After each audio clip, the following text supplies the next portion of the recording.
blow once on trumpet.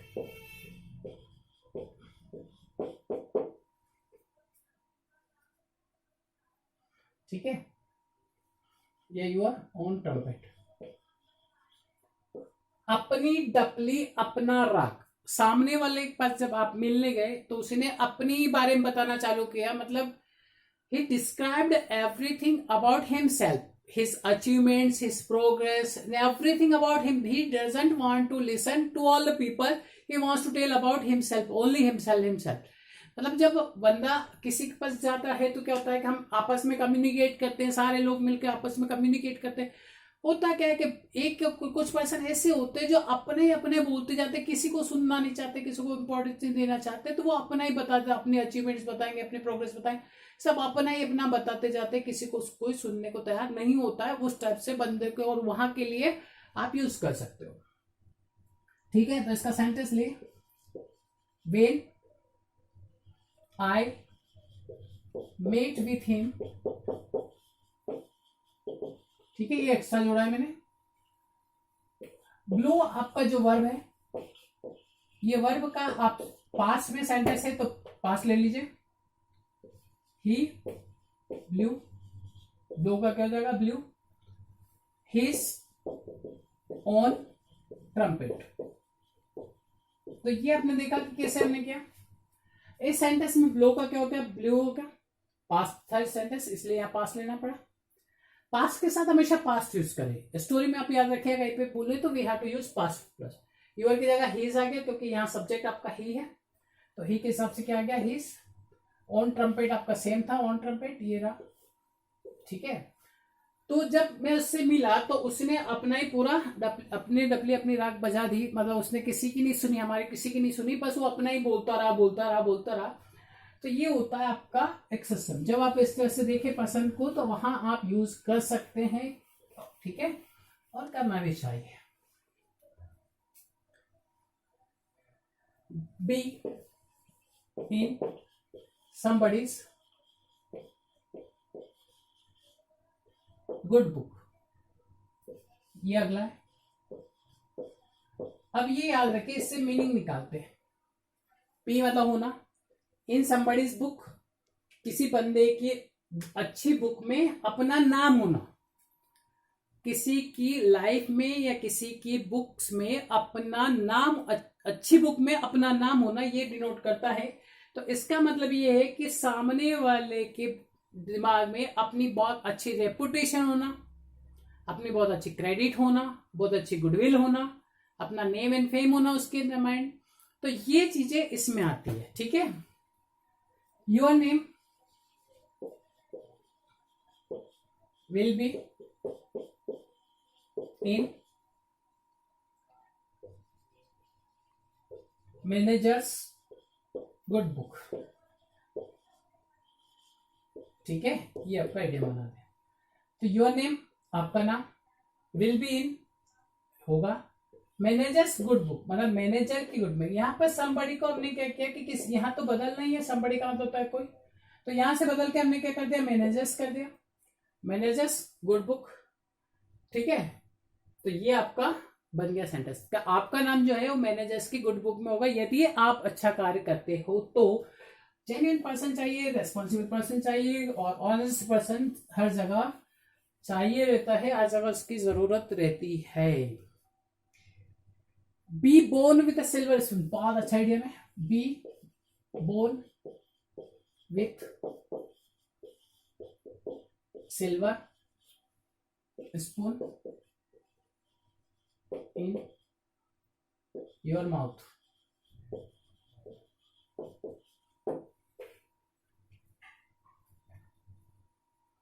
इस idiom से समझे, बोर्न मतलब जन्म होना, विथ सिल्वर स्पून चांदी की चम्मच के साथ, इन योर माउथ आपके मुंह में, मतलब चांदी की चम्मच लेके पैदा होना, मतलब रईस घर में पैदा होना, नोबल पर्सन के यहाँ पैदा होना, रईस एरिस्टोक्रेटिक पीपल के यहाँ पैदा होना, जो खानदानी है उसमें वो बहुत ज्यादा खानदानी है, जिसके पास बहुत ज्यादा पैसा है, वेल्थ है, मनी है उसके वहां पैदा होना ये डिनोट करता है। बहुत सारे बात हमको होते कि यार वो तो बहुत रईस है, ऐसा है ऐसा है, तो उसकी किस्मत में था कि उसका जो जन्म हुआ वो एक बड़े रईस घर के में पैदा हुआ है, इसलिए हम उसे कहते हैं कि yes he was born with silver spoon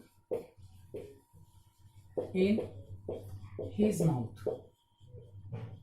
अब इससे देखें तो क्या हो गया, ही वॉज बोर्न, उसका जन्म हुआ, कहाँ हुआ, ठीक है, with silver spoon, silver spoon के साथ हुआ, इन हिज माउथ मतलब वो चांदी की चम्मच लेके पैदा नहीं हुआ, ऐसे जनरली नहीं होता और होता भी नहीं है डेफिनेटली, लेकिन जैसे ही उसका जन्म हुआ उसको सारा खाना पीना सारे का चांदी की चम्मच से हुआ। मतलब राइस घर में हो तो वहां चांदी की चम्मच मिलेगी स्पून आपको आराम से, तो चांदी की चम्मच से सारा खाना पीना उसको जन्म के बाद वहां से मिलना चालू हुआ और वो बड़ा जो हुआ तो बहुत राइस हुआ और ज्यादा राइस हो गया। तो सारे लोग कहने लग गए कि he was born with a silver spoon in his mouth.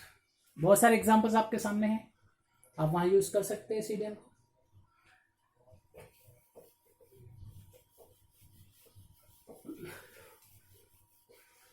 Bounce back,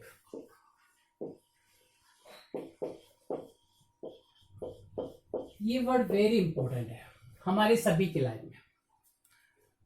corona virus के कारण बहुत ज्यादा पूरा अफेक्टेड हुआ है, एवरीथिंग अफेक्टेड हो गया, बहुत का फ्यूचर खत्म हो गया, बहुत सारी चीजें हो गई है, बिजनेस में लॉस हो गया है, मतलब सारे पेसिमिस्टिक हो रहा है, मतलब कहीं से ऑप्टिमिस्टिक ऑप्टिमाइजेशन नहीं आ रहा है, कहीं से हम लोग ये नहीं, एक एनर्जी नहीं आ रही है, एक कॉन्फिडेंट नहीं हो रहे हैं, एक प्रोग्रेस नहीं दिख रहा है, एक बिलीव नहीं आ रहा कि आगे क्या होगा।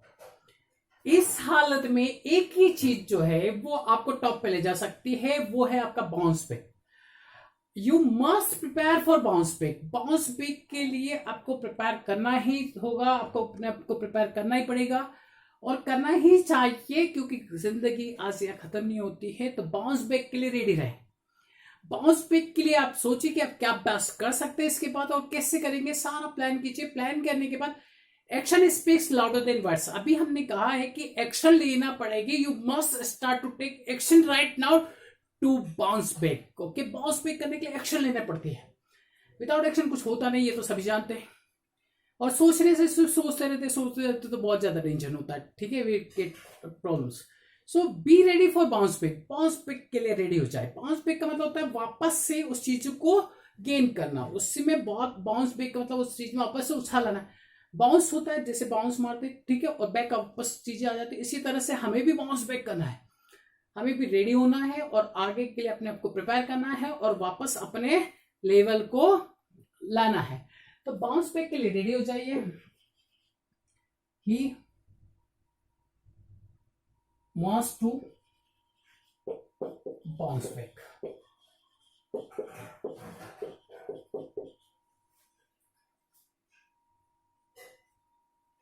Everybody must bounce back.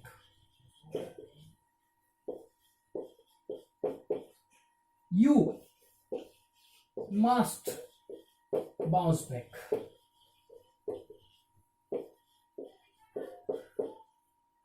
Clear? तो बाउंस बैक के लिए रेडी हो जाए। बाउंस बैक के लिए रेडी मतलब वापस से अपनी वो पोजीशन या उससे भी हायर पोजीशन के लिए आप तैयार हो जाए। Be ready. बाउंस बैक करना है मतलब वापस अपने उस काम में बहुत अच्छा प्रोग्रेस करना है, बाउंस बैक करना ही है। Clear? So be ready for it.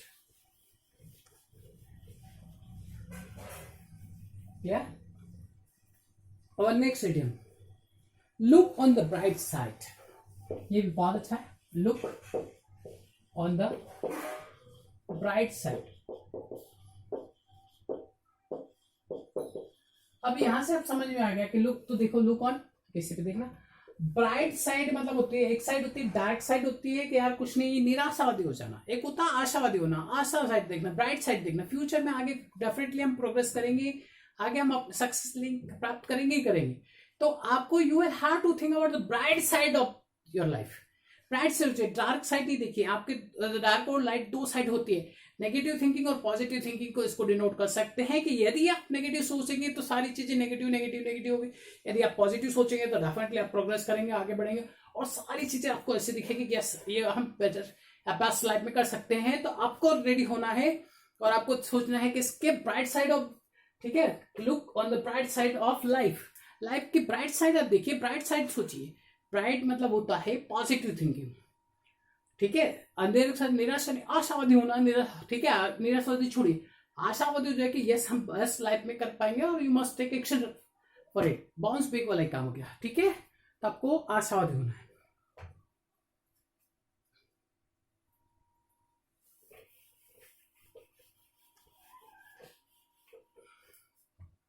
Business is business.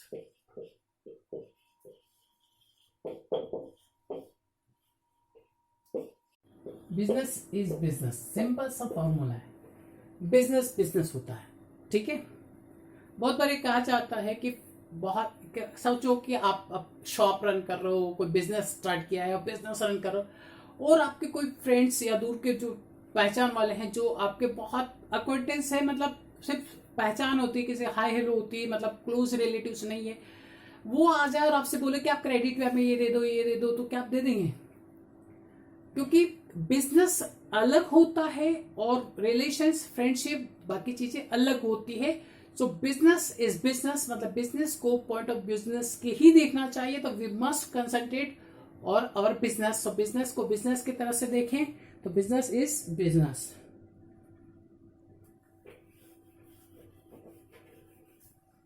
बरी द हैचेट, बरी द हैचेट को देखें। बरी द हैचेट, बरी द हैचेट का मतलब होता है कि आपके झगड़े हैं, किसी से फाइटिंग होती है, आप उसको पसंद नहीं करते, तो वो चीजें खत्म करके वापस दोस्ती करना, वापस फ्रेंडशिप करना और वापस मिलना उससे, ये होता है आपका बरी द। बरी का मतलब होता है दफनाना, द हैचेट। झगड़ों को और इन चीजों को दफना दीजिए आप, मतलब जो होता है उन चीजों को दफनाओ के आप बी फ्रेंड अगेन, आप अगेन से फ्रेंड हो जाइए। तो bury, he wants to bury the hatchet.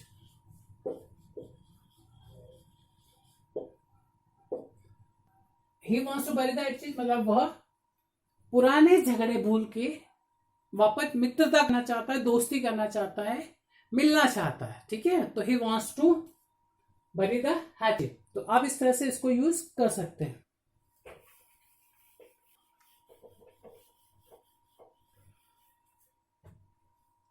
Us busy, us B. B का तो होता है मधुमक्खी। मधुमक्खी जो देखा आपने कि बी जो है वो बहुत ज्यादा बिजी रहती, बिजी रहती, बिजी रहती। तो वह बंदा जो है वो इतना बिजी, इतना ज्यादा बिजी होना कि जितना, मतलब बहुत ज्यादा ही बिजी होना, मतलब बिल्कुल समय नहीं निकलना। तो बहुत ही ज्यादा बिजी के लिए आप इस इडियम को यूज कर सकते हैं कि he is as busy as bee. तो वो उतना ज्यादा as busy as बी मतलब उतना ज्यादा बिजी जितना बी। क्लियर? तो आप इसको ऐसे यूज कर सकते हैं, ठीक है।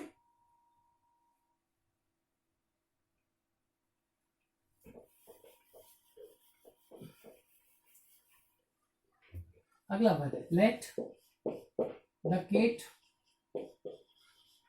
Out of the bag.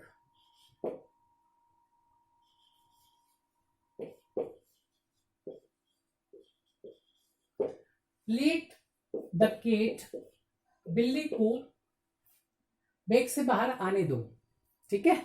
इसका मतलब ये हो, लेकिन इसका जो सेंस है, टोटल मीनिंग वो अलग है। इसका मतलब है कि बातों ही बातें बातें करते टाइम पे सीक्रेट बता देना लोगों को। मतलब बात करते समय ये नहीं ध्यान रखना कि जो रहस्य है या सीक्रेट है वो नहीं बताना। But most of the people देखा है कि जब वो बातें करने बैठते हैं तो कोई ध्यान नहीं रखते किसी चीज का और वो बताते जाते हैं, सीक्रेट भी सारे दुनिया को बता देते हैं। तो we can use let the cat out of the bag, ठीक है, तो क्या हो जाएगा, ही लेट, सेम आ जाएगा पूरा, क्या हो जाएगा, he let the cat out of the bag, okay, in the party.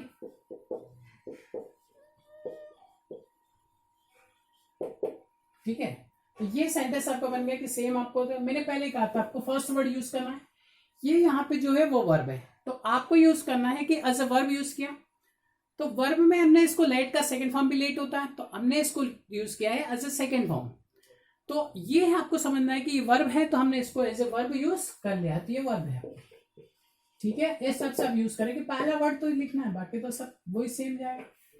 तो इस हिसाब से आप देखेंगे कि इडियम को यूज करना बहुत इजी है, it is very easy task to use idioms while we are talking English language, okay.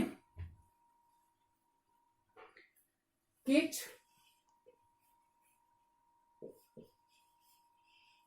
Case तो समझते हैं सभी, somebody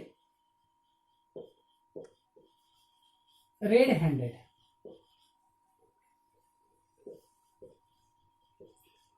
रंगे हाथों पकड़ना, अब रेड हैंडेड का मतलब तो लाल हाथ, रंगे हाथों हम किसी को जब पकड़ते हैं तो वो आपका इसमें आता है, जैसे पुलिस ने पकड़ा तो क्या हो जाएगा, पुलिस हैव, पुलिस के साथ प्लूरल वर्ड है इसलिए हम यहाँ हैव लेंगे। केट का क्या हो जाएगा, कॉट, थर्ड फॉर्म लेना, कॉट, समबडी को हमें रिप्लेस करना है किसी न किसी से नाम लेके, तो क्या हो जाएगा, police have caught a thief, क्या हो जाएगा, अ थीफ रेड हैंडेड, तो ये आपका सेंटेंस बन गया कि police have caught a thief red handed, मतलब पुलिस ने थीफ को रंगे हाथों पकड़ लिया, क्लियर है। तो इस हिसाब से हमने देखा कि ये यूज करना आपको, clear, it is very easy task. Now I want to describe everything in English language, okay, we have to discuss about something in English language, so I want to talk about the idioms. Idioms plays significant role in our talking English language. It shows that you have great knowledge of English language, means you have advanced level of your English and standard of English language. So if you want to be fluent, if you want to get advanced level knowledge, and main thing is that we are thinking about the competitive exams also. On the point of the competitive exams, we prepared at least a lot of idioms, means we have at least thousands idioms right now, and we are thinking about the more than thousands also, because it is very significant and it is asked in all competitive exams. So if we prepare at least 1000 idioms, 1000 idiom must be for everybody, okay. If you are a speaker and if you are just having a knowledge of English language, and if you are preparing the competitive exam, so you must have knowledge of at least 1000 idiom. 1000 idioms is necessary for everybody who wants to learn English language and who want to be advanced level person. So you must concentrate this, that we have to go through the at least thousands idioms. So it is better for you also to prepare it. So I think that you must prepare at least 1000 idioms, and if you are not able to do it, so just send comments and you can write us. We are preparing it and we will prepare for you. So okay, subscribe this channel, like this channel and share this channel. You will enjoy a lot. I know that you will get deep knowledge of English language and you will enjoy a lot. So today's session, I think, is a very fantastic session, and I enjoyed it a lot also. So I know that everybody will enjoy it and you will get deep knowledge of English language. So you must prepare everything properly. So today's topic was idiom, okay, that is idiom. Idioms means muhavre, okay. So we have to discuss about this. हमने आज ये पढ़ा, तो मुहावरे को कैसे use किया जाए, वी स्टडीड दिस, और इनको कैसे याद किया जाए और कैसे इस पर कहाँ यूज किया जाए। आप याद ना करें, याद करेंगे तो भूल जाएंगे, इससे बजाय बेटर ये होगा कि आप यूज करें, उसको प्रैक्टिकली यूज करें, सेंटेंसेस बनाएं, आपके स्टोरीज बनाएं, और you must use all the idioms. That is the significant thing. और हमें यही चाहिए कि हम उसका यूज कर पाए। और ये मैं भी यही चाहता हूं कि आप प्लीज इडियम्स का यूज करें आज से, और 1000 इडियम्स एटलीस्ट प्रिपेयर कीजिए, जो कि एडवांस्ड इंग्लिश के लिए भी काम आएगा 100%, और कॉम्पिटिटिव के लिए भी चाहिए। मतलब हमारे पास एटलीस्ट 1000 इडियम्स होना ही चाहिए। It is necessary for us. हम ट्राई करें कि आप 1000 पे कमांड करने की कोशिश करें, आपको 1000 इडियम्स याद हो गए, मतलब उसके आपकी लैंग्वेज बहुत रीच हो जाएगी और आप उसको यूज कर पाए तो आप बेटर स्पीकर बन पाएंगे। और यही हमारा एक्सपेक्टेशन है कि आप बेटर स्पीकर बने और आप कॉम्पिटिटिव में बहुत अच्छा कर पाए, आपके वॉकेब भी अच्छी हो जाएगी वहां पे, और बहुत सारी चीजें आपके उसके थ्रू आपको वहां पे बहुत हेल्प मिलेगी समझने में। Okay, so best of luck, share it and like it.